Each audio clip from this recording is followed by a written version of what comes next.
The inside story on the issues that affect you and your community. This is Local 12 Newsmakers. Good morning and welcome to Local 12 Newsmakers. I'm Dan Hurley. Over the past 4 decades, nothing has been more divisive in American public life than the issue of abortion. Since the Supreme Court decided Roe versus Wade in January 1973 that American women have the right to an abortion, opponents have sought ways to overturn that ruling and, short of that, to restrict access to abortions. The newest line of attack is on the area of transfer agreements between clinics providing abortion and hospitals. An amendment to the Ohio budget adopted last July forbade publicly funded hospitals from signing transfer agreements with clinics that provide abortions. On the other hand, Ohio law demands such transfer agreements. I am joined this morning by Jerry Lawson, the CEO of Planned Parenthood of Southwest Ohio. Jerry, welcome to Newsmakers. Thank you. You're a lawyer? Well, I'm an inactive lawyer. That's once a lawyer, always a lawyer. Been baptized. This almost catch-22 that clinics providing abortions and hospitals now find themselves in Ohio with these transfer agreements. First off, what's the concept of the transfer agreement? Well, the transfer agreement requirement applies to all ambulatory surgical facilities, and a surgical center that provides abortions is one of those. Okay, so it's not just abortions. It's not just abortions.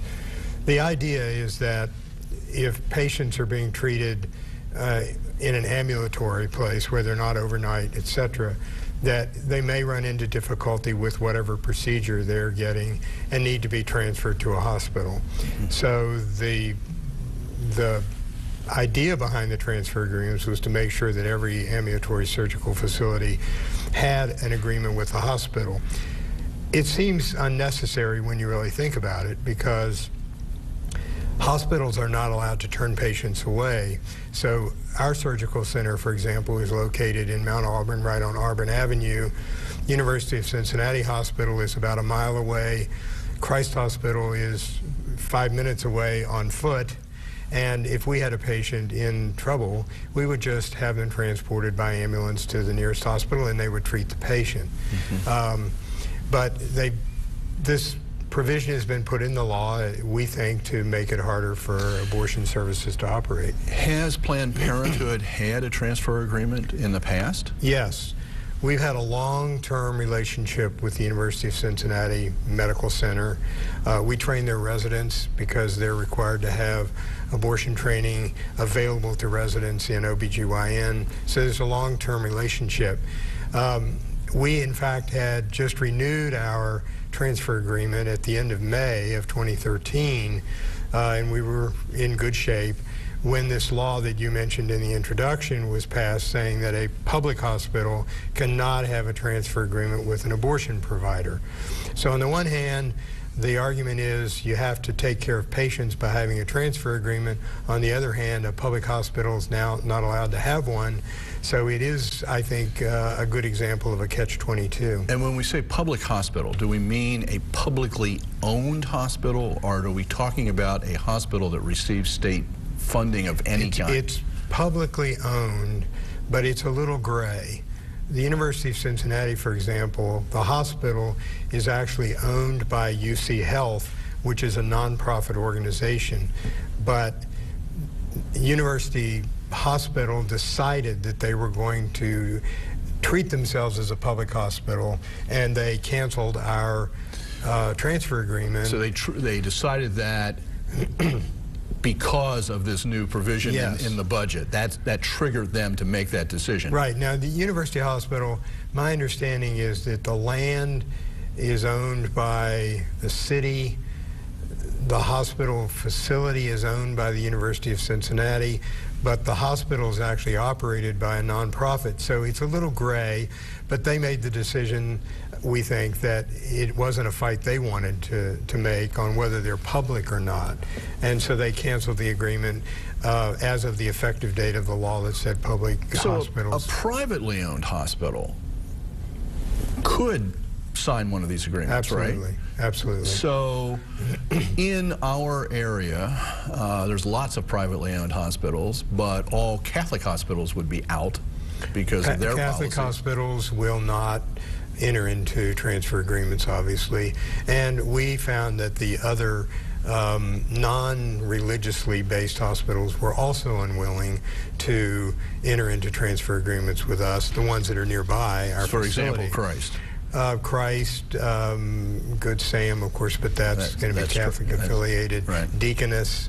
And then we had the University of Cincinnati, so we were in good shape until the public hospital prohibition was put in place. In other parts of the state, are other providers, I mean, are they finding privately owned hospitals willing to sign transfer? Will any Ohio privately owned hospital sign a transfer agreement? Yes.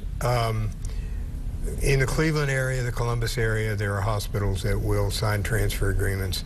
Toledo, by contrast, has had a huge problem because the University of course, this was before the public hospital ban, but the University of Toledo Hospital had a transfer agreement and they canceled it under pressure. So then the facility, surgery center up there was no longer had a transfer agreement in place. It depends on the community, it depends on the nature of the hospital community, and it also depends, I think, on how strongly the anti-abortion movement is in the part of the state. But it's not completely shut down yet. In your case, how much knowledge did you have that this provision was going to be inserted into the budget? Oh, it was all very last minute. It was not, there weren't hearings held, it wasn't really debated. It was just put in along with other provisions at the last minute because the legislature is so dominated by one party that they can do that without really having to worry about the debate. So without a transfer agreement, how do you operate? Well, the way this works, if you cannot get a hospital to give you a transfer agreement, you can request what's called a variance from the Ohio Department of Health. It's approved by the director of the Ohio Department of Health. So when we got notice from the university that they were going to cancel our transfer agreement, we put together and filed a variance request. And a variance request is actually based on an agreement that a facility like ours has with physicians who have privileges at a hospital and who will take care of your patients if they are transferred. Now, this is a rare thing to happen. I mean, we transfer 1 to 2 patients a year because there's difficulty in the surgical center. And it's typically something like bleeding that won't stop, so you need to get the person to a hospital, or an allergic reaction to an antibiotic or something, but it's very rare. So for us now, we have a variance agreement and we have this arrangement. We have a variance request pending and we have this arrangement with these doctors at Christ. There's also a center in Sharonville, Women's Medical Center, that is facing the same situation. In fact, filed for a variance, I think has been refused. They're appealing that. So they're farther down the road on maybe being shut down on this. Right. Their variance request has actually been denied by the Ohio Department of Health. That's the current fight. And so attorneys for the Women's Medical Center appealed and then went to court to see if they could get a stay of the order that would shut down the Women's Medical Center actually next Tuesday. And I haven't actually seen what the result of that hearing was. The hearing was yesterday afternoon. If that center was shut down, and if the abortion services at Planned Parenthood were shut down, where would that leave women in our area? How large an area do you serve, for example? Well, our service area is allocated by the National Planned Parenthood because we're affiliated with National Planned Parenthood. Our service area includes 20 counties in southwest Ohio and 3 in northern Kentucky. If we were shut down, the Sharonville facility was shut down, and then the other center in our area is in Dayton. If it were shut down, then there would be no abortion services in our service area. If that happens, you're really on the cutting edge of unconstitutional act, because the way the basic rule works with abortion services is you can't have an undue burden on the exercise of the constitutional right that was established in Roe v. Wade. So if you eliminate all the services, the argument that you can take into federal court is that basically the constitutional right has been eliminated by virtue of these techniques. But we have a very solid variance agreement, variance request, and we think it's going to be approved. Let's be clear about something here. I mean, even though the abortion services provided by Planned Parenthood is what makes the news, and it's why you're here this morning in this whole question, but that's not all that you do by any means, right? No, we have 8 health centers. One is a surgical center that does abortions. The other 7, which are located in 5 different counties in Southwest Ohio, are all what we call family planning centers. They don't provide abortions. They provide birth control services, annual exams for women, sexually transmitted disease testing and treatment. So we really would like people to know that Planned Parenthood is much more than just an abortion service. We are actively engaged in all kinds of services for women in the area of reproductive health, and all kinds of services for men and women in the area of sexual health. That's what we really do. I mean, we have about 23,000 unduplicated patients a year, close to 50,000 visits per year, and the overwhelming number of those are not related to abortion. Okay. And how might the Affordable Care Act, which is now in effect and moving forward, different phases of it, how has that, or how might that change the availability, access to your services across the board? It's too early to tell, but I can tell you what could happen. Right now, our payer mix, as the term goes, about 47% of our patients pay cash. They're self-pay. How many? What percentage? 47%. Okay. About 35% are Medicaid, and about 17% are commercial insurance.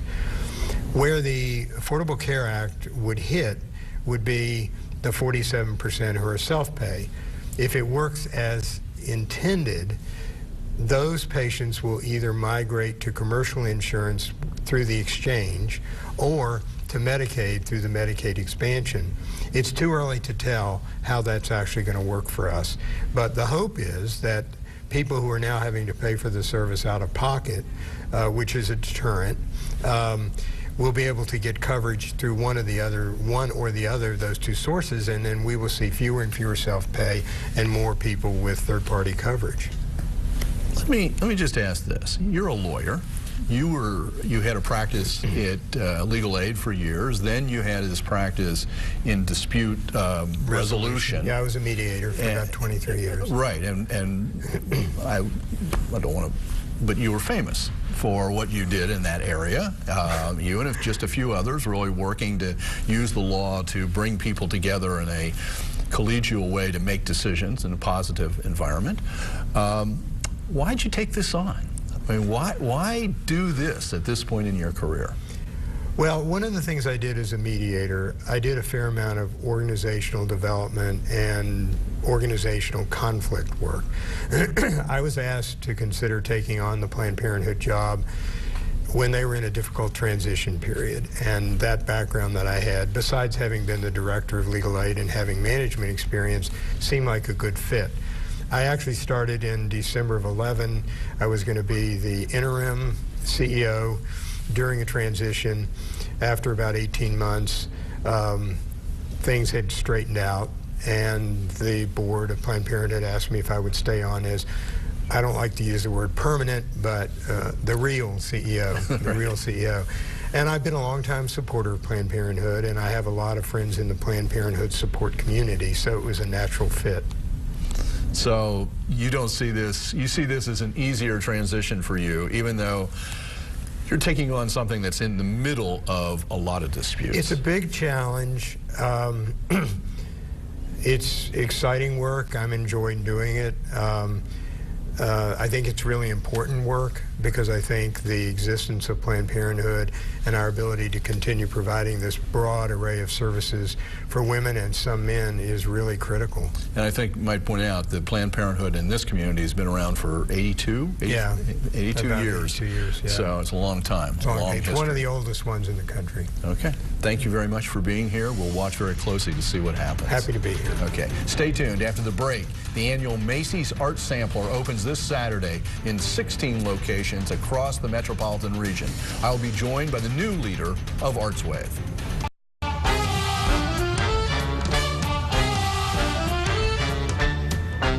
The arts are alive all year around in Cincinnati, but every year the Arts Sampler not only throws a light on local artists, it announces the beginning of the annual fund that keeps them healthy. Welcome back. If you have heard friends talk about a play they saw or a symphony they were inspired by, the beginning of the annual Arts Sampler this Saturday is your opportunity to expand your horizons by sampling not only performances, but also getting behind the scenes at different facilities around our region. It's ArtsWave that provides the critical support for the local arts, and they sponsor this. Here's a segment from their 2014 video. When my friends from out of town ask me, is Cincinnati always this fun? I know that's ArtsWave in action. It's no surprise to those of us who live here. We know the greater Cincinnati region has so much to offer. From concerts in the park and world-class museums to colorful murals and fun neighborhood festivals. With the help of tens of thousands of donors, ArtsWave supports more than 100 arts organizations that make our region an amazing place to live. When I see new business opening up next to the theater, I think that's ArtsWave in action. ArtsWave provides funding and other vital resources to arts organizations, large and small, that strengthen our neighborhoods and bring people together. Your gift to ArtsWave brings amazing experiences to people all across the region, from Mason to Newport and Batavia to Delhi. To discuss ArtsWave and the sampler weekends that are coming up, I'm joined by Alecia Kintner, the president and COO of ArtsWave. Ms. Kintner will step into the very big shoes of CEO Mary McCullough Hudson when she retires in about August 1. Alecia, welcome to Newsmakers and welcome to the Cincinnati region, actually. Thank you, Dan. And you've been here for? Just about a year, yes. My family and I moved from Connecticut. Okay. And big opportunity. ArtsWave is just sort of a basic part of our community. We're being aired on Sunday morning. Next weekend, this coming Saturday, will be the first of 3 sampler Saturdays. That's right. Over the next 3 months, and it's also the kickoff of your campaign. That's right. Do you have a goal yet? Can you tell us what the goal is? We have just announced our goal. Melanie Healy is the chair of the community-wide campaign, and she has set a very ambitious goal of $12 million. And how does that compare with last year? Last year, we were also successful and up over the prior year at $11.5 million. So we are shooting for $500,000 more. And ArtsWave, which some people may still think of as the Fine Arts Fund. Yes. This is one of the largest of these kinds of community support funds in the United States. It is the oldest and the largest, with 37,000 donors, and it is known nationally by others who are trying to figure out how to raise local public support for the arts. ArtsWave is a model and has been for a very long time. That transition, and I've had Mary on and other people to talk about this transition from the Fine Arts Fund to ArtsWave, but not to go back over that, but how would you describe what the mission of ArtsWave is at this point? Well, ArtsWave has really helped to change its own focus and encourage the local arts community to change the focus from what do we need in the arts to what can the arts do for our community. And I see ArtsWave as being central to that conversation. How can we both serve the arts sector and keep it healthy and strong, but also figure out how do we mobilize the arts and address community challenges and opportunities, leverage our arts to be a more welcoming place for all of our residents. And I think that's particularly clear, or maybe it's easy to see, let me put it that way, in all of the arts organizations that are developing out in our communities and city neighborhoods, small communities all over the region, not just focusing on the big, well-informed, big-named organizations that happen to be centered in the core. That's right, and that was one of the transformational things from the Fine Arts Fund to ArtsWave, was a way to be broader and bring in more arts organizations and community-based arts activities under the umbrella, so that we could see that network that exists with the arts, of building audiences, building young people's interest in the arts, bringing people together through the arts in all different ways. And the samplers, Saturdays, I still want to say sampler weekend, because that's the way we started. It's old people, it's very hard to change us. It's a 28-year tradition. I know, it's very hard to change. But it's actually over 3 Saturdays, one in February, one in March, and one in April, and we'll put all that information up for in a minute. But when you look at the sampler, what you really see is how ArtsWave is promoting arts all over the region. And I love, some of these. And this is just for the one this Saturday in February 8th. But you have something at the Art Museum, and there's a lot of things going on at the Art Museum, but the Madcap Puppets is there. And anybody who has children, or any adult for all that matter, who hasn't experienced Madcap Puppets, you gotta go. You gotta go. Let's go. Behind the scenes at the Playhouse, which, if you haven't seen the Scene Shop and you haven't seen behind the scenes, ensemble theater, and people know how much I care about the theater, and I have a conflict of interest here. I don't mind saying it. I'm a trustee. Tribes is the play that has just opened that focuses on a family that signs, and you can learn to sing with signs. But then the Irish Heritage Center on Eastern Avenue, there's a whole day of activities. UC Claremont has the Children's Theater and Martin's Dream, focusing on Martin Luther King. And then one of my favorite organizations that I've only learned about in the last 2 years is Visionaries and Voices. The event activities are going to be in the Northside location. I mean, it just gives you a sample of across the region where things are happening. Isn't it wonderful?